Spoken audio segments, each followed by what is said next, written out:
I try to find other ways because they didn't believe. And if they don't believe, I gotta make them believe. I gotta make them pay. But I don't got time to complain. I do not got time to whine. I do not have time to be pouting and walking around sad looking for someone to feel sorry for me, because no one is going to feel sorry for you. No one. You shouldn't even feel sorry for you. You should understand that this is a business, and this business is going to continue with or without you. Let's make that very clear. What's up, everybody? Welcome back to the Tyren Johnson Show. Thank you guys for listening, tuning in. I don't ask you guys for much. If you can, if you are a weekly listener, please leave a review. Please leave a star. If you're listening to this on Apple Podcasts, please subscribe to the channel if you're on YouTube. Takes you about 2 seconds. Just go ahead and just smash that like button, that subscribe button. No, don't smash that like button. Smash the like button after you listen to this podcast, and if you feel that it's good, just leave it 1 second. If you don't feel it's good, smash the dislike button. I don't care. It's going to help me get better. Leave a comment to help me get better. Leave a comment to let me know what you want to hear or talk about in later episodes. And we'll go from there, man. But once again, thank you guys for tuning in. Today's topic, we're talking about how to play, how to be a part of something when you're not comfortable with your role. All right? It's hard. It's hard, and it's a long emotional battle. You know, you'll go through a whole lot of emotions throughout the entire season.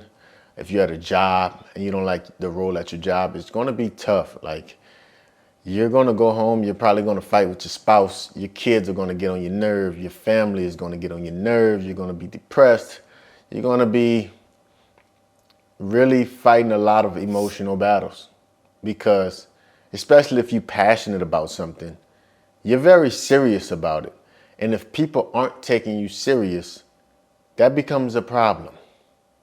You know, I use basketball a lot because I feel like sports is a direct reflection of real life situation. And I play basketball for a living, so I see these situations through many situations. And once again, basketball, what happens in basketball can relate to everything in business and everything in life, right? So you go through a lot of emotional battles. But what you have to understand is that those are some of the best things that could happen to you. You ever heard of the term battle tested? It's a real thing. Because when you're battle tested, you start to build character. You start to understand yourself at a higher level. Your threshold for dealing with pain, your threshold for dealing with emotions becomes way higher. So when things get tough, you can remain calm. When you go through a tough time, you can remain calm and keep your eyes on the prize. That's how you have to look at it. You have to find the win in everything. Even if you're not comfortable with the role that you're having, there's a win in everything, right? If you're playing basketball and you're on the bench, you could be the best cheerleader. You can be the best motivator. You can be the best guy to get your guys up, to talk to your guys, to inspire your guys, to make sure that they're good, to practice hard, to make sure that you're doing everything that you possibly can to get on the court. You can do so much more, right, than just sit back, complain, and whine and talk about this coach don't like you, or talk about this person don't like you, or talk about everything that doesn't have to deal with you. Because I'll tell you this right now, no coach is going to have a great player on the bench if he feel that this player can help him win. Because coach's job's on the line too. So no coach is not going to play you just because he don't like you, especially at professional basketball. No coach is going to sign you, give you hundreds of thousands of dollars, and have you on the bench because he don't like you. No, bro. You have showed this coach that you're not trustable. You don't look like what we signed, right? And if you still fighting that, you still thinking, I'm this person, I've done this and I've done that. All right, you can keep on living in that fairy tale world. You can keep on living in the past, but understand that these people do not believe in you. These people do not think that you are the player that they signed. Especially if the team is winning, they're probably moving on from you. If the team is losing and you still not playing, they're not even giving you a chance, they're probably moving on from you. So it's a lose-lose situation. What I'm telling you is that you have to find a way to get better, right? I played on teams where I hated my role. I felt like I wasn't being used. I felt like I was wasting my time. But if you look at my stats, if you look at my career, you would never notice it because I found a way within those hard times to prevail, right? I'm not good with like pass first point guards. I'm good with super aggressive point guards that do things pretty quick. I've played with pass first point guards and I've made it work. What I did was I tried my best to empower that point guard. I tried my best to empower the coach who doesn't really even truly believe in me. I tried my best to listen, to fall in love with his philosophy because I don't got time to say, man, he don't like me.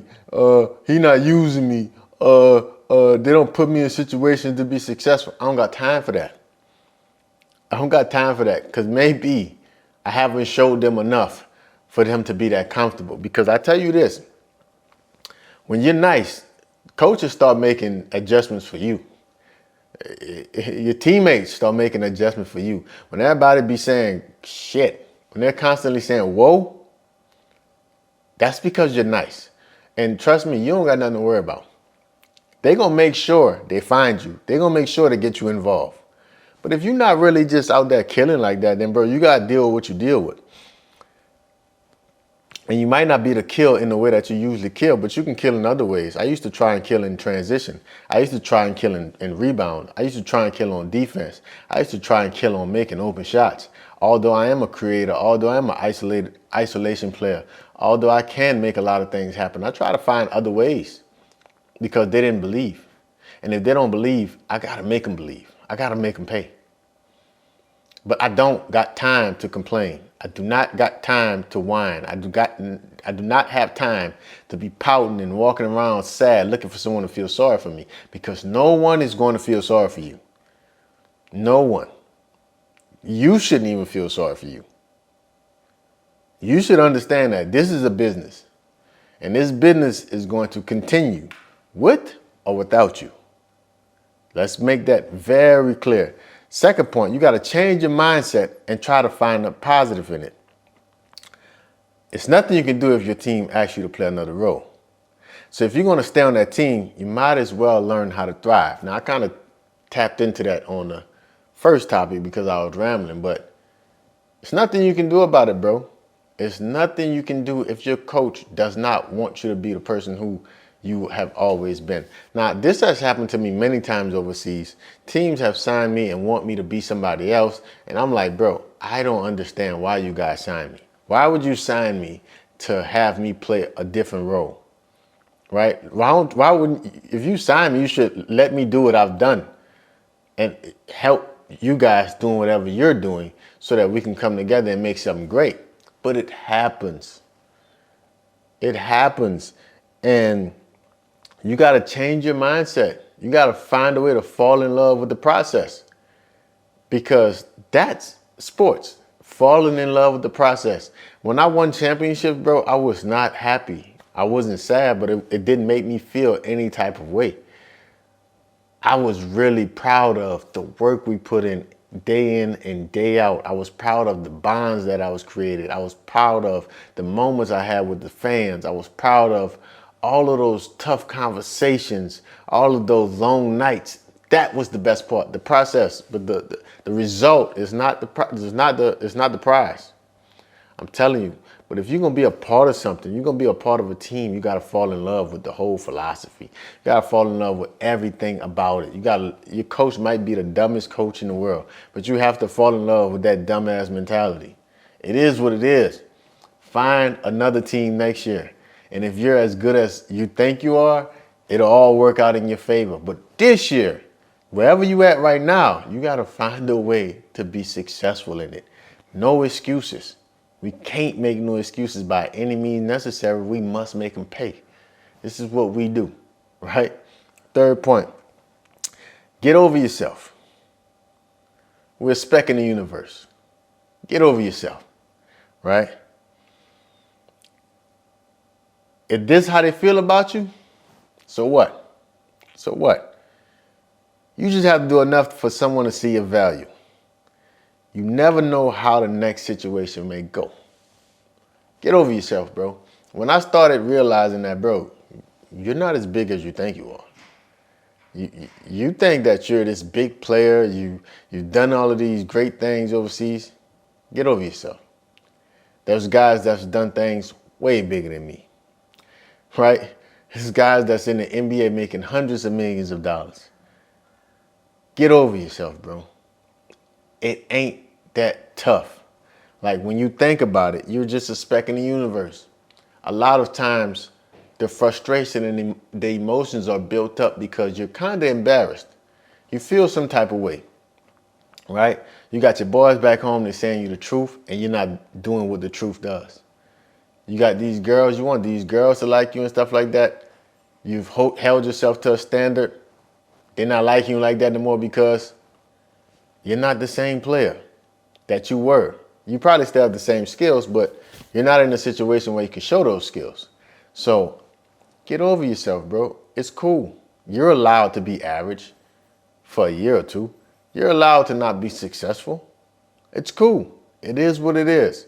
But get over yourself. The next point. This point has saved my career. This point has changed my career. This point is one of the main reasons for my success, one of the main reasons for my peace. This point is get your money right. Get your money right so that you can have leverage. The reason why I think that I would have been a good NBA player is because I'm from the country, bro. $2 million in the country is like 70, right? I can live until I die. Like, I don't need much. I don't need a Rolls Royce. I don't need a mansion. I don't need Rolexes. I don't need Bentleys. I don't need yachts. I don't need none of these things. I'm a country boy. I like to eat boiled turkey necks, boiled potatoes. I like to go to the cookout. I like to go to the softball tournaments, hang with fam, laugh, joke, debate about sports. I'm simple. Go to youth sports, support my nephews and nieces, help out the community. That's my life. So what happened was, when I got a certain amount of money, I call it FU money. My biggest problem playing overseas was the coaches talk to you like your kids. The coaches treat you a lot of time like your kids. And I'm from a place where there's 3 or 4 slave plantations. My whole community looks like me. We're black, if that's what you want to call us, right?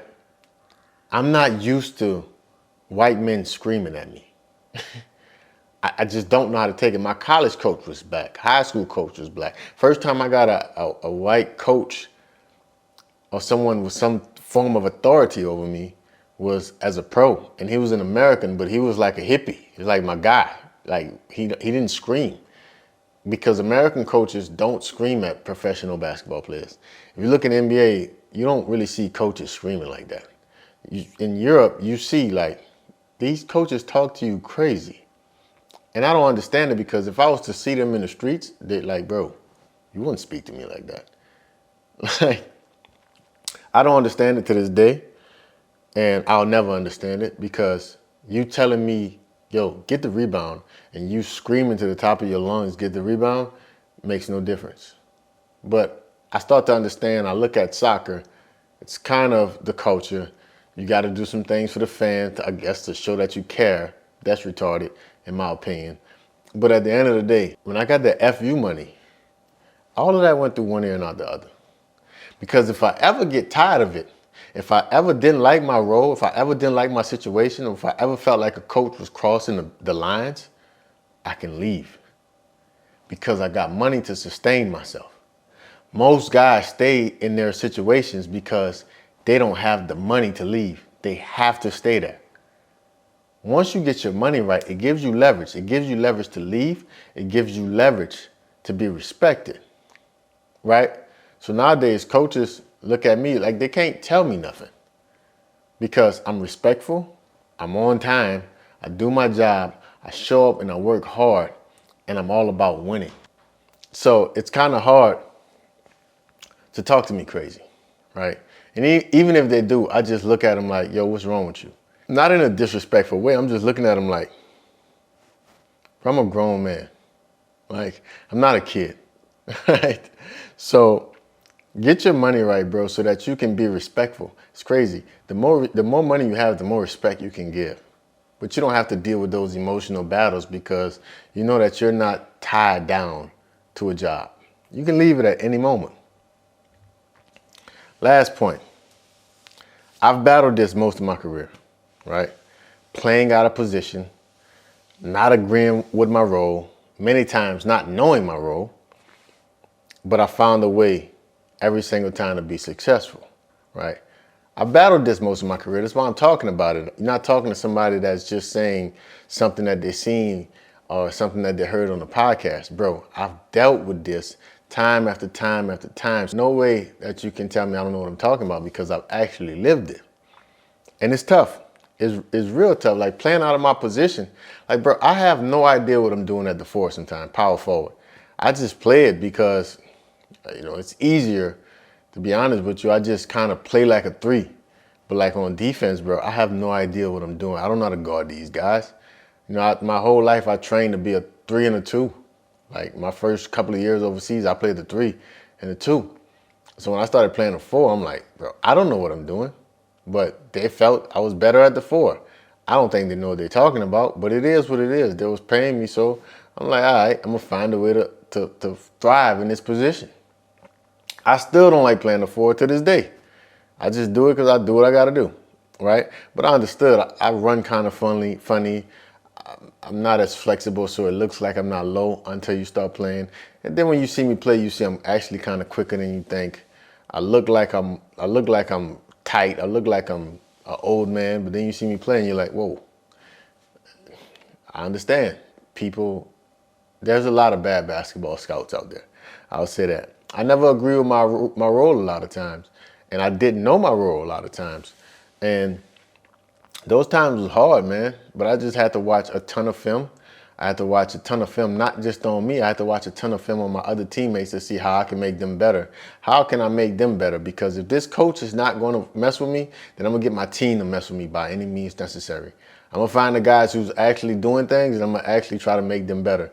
And I'm going to actually try to always uplift them. In return, most likely, most humans, they'll do the same for you, right? That was one of my methods. That was one of my philosophies. And it worked, right? It worked, and that's how I found my way to be successful, man, because the more you help, the more you get helped. And I'm telling you should try it out. So I know it's a touchy subject, man. A lot of guys feel like they're not being used right. Feel like they don't have a role on the team. But, bro, that's normal. Everybody goes through it. Not everybody, but most players goes through it. It's only a few LeBrons. There's only a few Anthony Davises. There's only a few Jordans. There's not many of those guys, right? So even Shaq and Kobe, Shaq left, bro, right? It's like it's one of the greatest players of all time. So what I'm saying is, it's no excuse not to be great. If you're great, you're good in any type of situation, right? That makes you a great basketball player. That's how you have a long career. But you have to study the game, you have to study yourself, and you have to study your team. You do those 3 things, and you'll find out how to make it when you don't understand your role or when you don't know your role. All right? Please, if you like this video, it only take 10 seconds, bro. Hit the subscribe button, like the channel. If you're listening to this on Apple Podcasts, leave a review, leave a comment, leave a star rating so we can help this thing grow. Besides that, every day make them pay so that one day you can live a truth life. Until next time, I'm out.